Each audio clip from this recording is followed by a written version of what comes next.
Muslim will say to you, your good deeds have to outweigh your bad deeds. I remember talking to a Muslim from Iraq, and he told me every Friday he walked to the farthermost mosque that he could, and he would count the steps that he took as his expression of good deeds to cover up all of the bad things that he'd done through the week. If you ask a pantheist, be it Buddhist or Hindu or Jain, they will tell you your karma has to be paid, and when you're finally paid all the karma, you attain moksha, which is release, or nirvana, however they want to word it. So every worldview except the Judeo-Christian worldview gets you to earn your salvation. It is not a gift. You are the beneficiary of what you have earned. Only in the gospel is salvation the gift of God to you through his Son and the sacrifice of Jesus Christ. It is unmerited. That's why the Ten Commandments were given after the redemption. In the gospel story, redemption precedes righteousness. Redemption and righteousness precede worship. For who shall ascend unto the hill of the Lord but he that has clean hands and a pure heart? You cannot be righteous until you are first redeemed. And that redemption you cannot earn. It is the gift of God. So they are all not fundamentally the same. They are fundamentally different. And only in the person and work of Jesus do you see the correspondence and the coherence theories of truth fulfilled to the four questions of origin, meaning, morality, and destiny. I find the gospel more beautiful the longer I live with it, and more persuasive the more I preach it. Yeah. Amazing.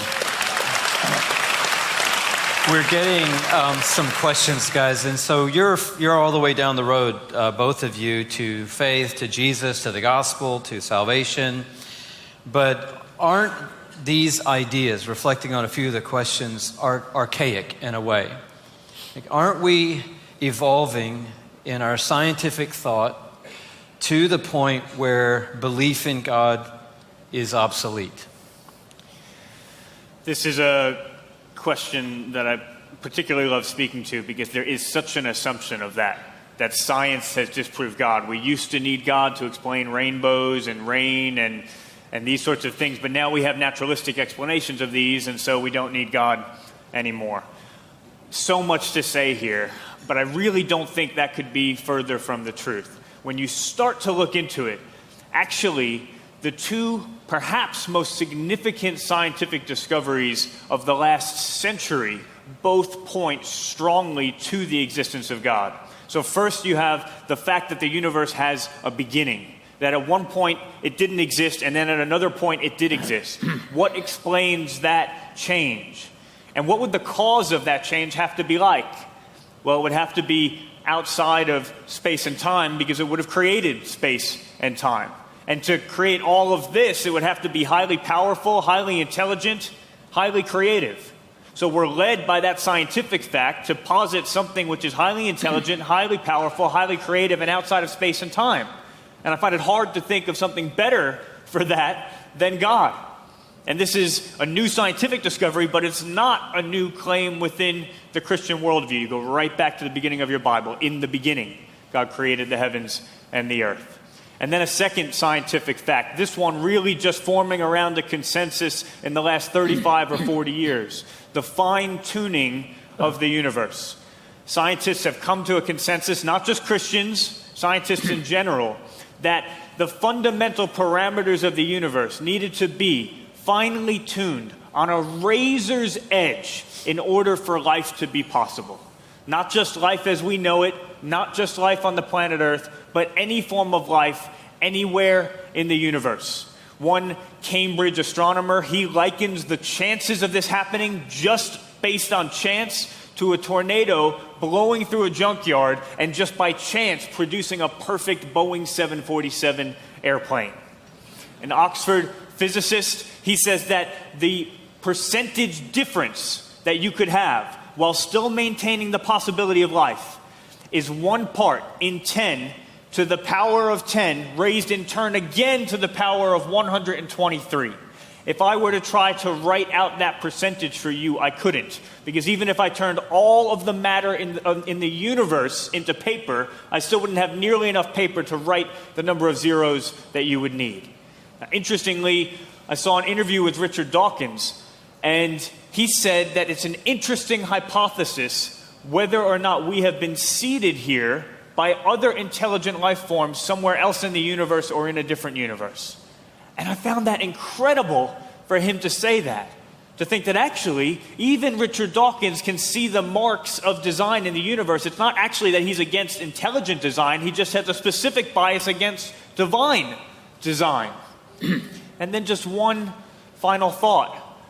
The regularity of the universe. When we wake up tomorrow, we just assume that the universe is going to carry on in the regular, stable way that it always has. We never stop to ask why. Why is the strength of gravity going to be the same tomorrow that it is today? You might say to me, well, it's always been that way. But that's not an answer to the question. That's the question itself. Why has it always been that way? There are infinite number of ways it could be. And why are we so confident it will be that way tomorrow? I don't think that atheism has an answer to that question. But if you bring God into the equation, you do have an answer to that question. Because the universe is regulated by somebody who wants us to live meaningful and coherent lives that we can make sense of. And so this regularity in the universe, the actual thing that underlies the entire scientific enterprise, that's what allows us to perform scientific experiments, I think it only makes sense if God exists. So I've actually been led to believe not only that science doesn't disprove God, but actually that only God proves science. It's interesting. Ravi, do you want to jump in there? Yeah, I wanted to. And that's fantastic. And by the way, the book that we co-authored, Jesus Among Secular Gods, it's worth the price of that book for Vince's chapter on science. When he wrote that and I read it, I just deeply moved by it. It's a very important thing for you to come get your hands around, because that fallacious assumption that science has disproved God is nothing more than a tendentious use of one particular discipline. I was giving a lecture at Cornell, and a young student came up to me and she said, I don't understand what you all are talking about. She said, I live every waking moment as a scientist. I am a scientist. I live, drink, breathe science. You're asking us to move into metaphysics and philosophy. I don't understand that. I said, can I ask you a question? She said, yes. I said, have you ever worked in a lab? She said, I did. I said, what discipline of science gives you the imperative to give honest reports on your findings? I said, can you tell me what book in physics tells you that because of science you need to be honest? I said, you're already dealing with metaphysical realities. In fact, you're dealing with spiritual realities. The fact that you're called to be honest has very little to do with physics or chemistry or biology. You are using then value judgments and the philosophy and the notion of truth. I said, how would you ever like it if someday you find out that actually scientists had the cure for cancer, but they never ever decided to tell us because they wanted to continue to be scientists and not philosophers. So they never told us the truth. I said, how atrocious would that be? Here's the application I want to make, and I want you to hear me carefully. Dr. Martin Luther King Jr., when he won the Nobel Prize, made one of the most powerful speeches you ever want to read. And he said this, I refuse to believe that man is mere flotsam and jetsam in a river of life. I refuse to believe that mankind is so tragically bound to the starless midnight of racism and war that the bright daybreak of peace and brotherhood can never become a reality. He ended that speech with these words, I believe unarmed truth and unconditional love will have the final word in reality. What an incredible statement. Now I ask you, unarmed truth and unconditional love does not come from science. In fact, science will give us more and more sophisticated instruments to ultimately be able to destroy. And it was a naturalist, Aldous Huxley, who said, we are living today not in the delicious intoxication of the early successes of science, but in the grisly morning after, where it has become quite apparent that what science may have actually done is to introduce us to improved means in order to obtain hitherto unimproved or deteriorated ends. In other words, science can give you the means. It is going to be your values and your philosophy of life that will give you the ends to which you can use it. And that can only come from God Himself. And look at our world today. Take a look at what's happening in our world today. What discipline of naturalism is going to help us solve the problems if you cannot change the heart of a human being? And for that only God is big enough to do it. What God has joined together, let no man put asunder. Science and the worldviews have to go hand in hand, and the supreme worldview is the worldview that God gives to you and to me. The book is called Jesus Among Secular Gods, and I know that you're going to want to get a hold of this because it will allow you to go much deeper into the questions that we're talking about today. One of the big questions that is surfacing, Lauren asked about a family member with cancer. How do I explain that God loves her, even though now she's going through cancer and she names how many times she's been through that battle. Alexander asks, how can a loving God allow evil in the world? This question of pain, suffering, and injustice in the world, how is that compatible with a God who is both powerful and loving? I'm sorry, those of you who have asked questions, I'm sorry that you're going through that. I know this question is never an abstract and a philosophical one. In fact, the first time that I had a conversation about this question after I became a Christian was with my Aunt Regina, and she shared with me some serious suffering in her life, and I launched into my abstract philosophical responses, and she listened very graciously, and then she turned to me and she said, "But Vince, that doesn't speak to me as a mother." Very fair response, and I've always tried to be slower in responding to this question since then. And I think we see that in Jesus as well, when his good friend Lazarus died, and he waited a couple of days before he went to see him, and he had already died, and Lazarus' sisters, Mary and Martha, you can read between the lines, they didn't seem too impressed. "Why didn't you come sooner? If you had been here, our brother would still be alive." And I think Jesus could have given an explanation. He could have defended himself in that moment, but he knew it was time to just weep with them. And we get the shortest verse in the Bible, that Jesus wept. Let me try to say something to that question of explanation, but with that as a backdrop, recognizing how personal of a question this is. I'll just briefly open up two approaches. There are many, but here are two of them, and Ravi might add another one as well. Sometimes when we think about this question, we picture ourselves in this world with all of its suffering, and the ones that we love in this world with all of its suffering. And then we picture ourselves in a very different world with far less suffering or with no suffering. And then we think to ourselves, surely God should have made me and the ones I love in that world rather than in this world. Very reasonable thought. I think there's a mistake hidden within it. There was a point early in my parents' dating relationship. Second date, standing on the Brooklyn Bridge, my dad notices a ring on my mom's finger. So he asks about it. She says, "Oh, that's just some ring one of my old boyfriends gave to me. I just wear it because I think it looks nice." My dad said, "Oh, yeah, it is nice. Let me see it." So she took it off and she handed it to my dad. My dad hurled it off the bridge. And he watched it sink to the bottom of the East River. He said, "You're with me now. You won't be needing that anymore." And my mom loved it.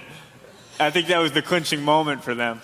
But what if it hadn't been? What if my mom had responded more normally and said, "This guy's nuts. I better run off with the old boyfriend instead"? What would that have meant for me? Now, I might be inclined to think I might have been better off. Maybe the other guy was taller, more athletic, better looking. Maybe he lived in a castle. That would have been great. I could have gotten to live in a castle. But that would be a wrong way to think about it. Because if my mom had wound up with the other guy and not with my dad, it's not me who would have come to exist. It's someone else. Maybe that child would have lived in a castle and enjoyed it, but it wouldn't have been me. Part of what makes me who I am, not everything, but part of what makes me who I am is my beginning. The parents I have, the sperm and egg I came from, the combination of genes that's true of me. Now, if all it took was changing who my mom wound up with to change my existence, what if God had made an extremely different world, the world that we imagine we wish he had made over here? Oftentimes we want to take, so understandably, we want to take some piece of serious suffering out of the world while keeping everything else the same. But I don't think it works that way. I think if we change something significantly, actually a lot changes. It might be the case that actually without knowing it, we wish ourselves and everyone that we love right out of existence. And I don't think that God likes that idea. Getting back to the question, Why is it the case that God would choose you? Sometimes people say to me, well, he should have made that world anyway. Why me? And I think the one-word answer to that question is grace.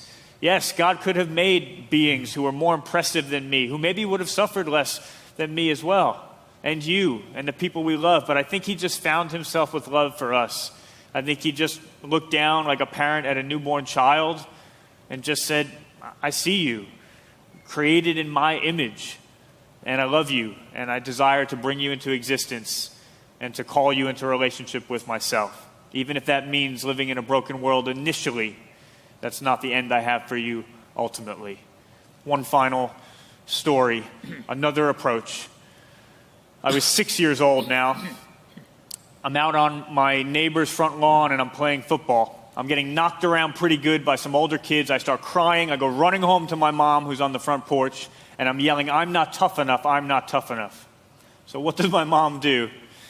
She did what any loving mother of a 6-year-old son would do. She positioned herself like this. She got down in quite an athletic stance.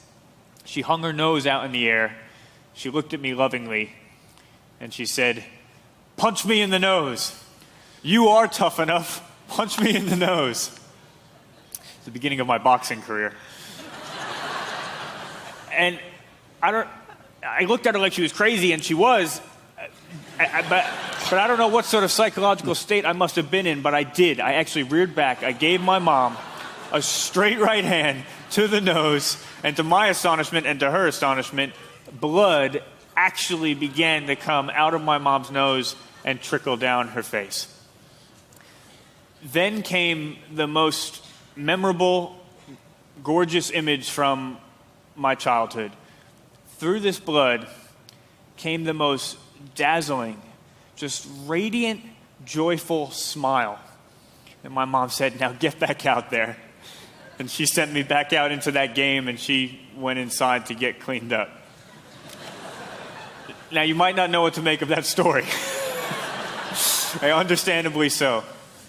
What a bizarre thing for my mom to do. What a messy, bloody, unthinkable thing to do.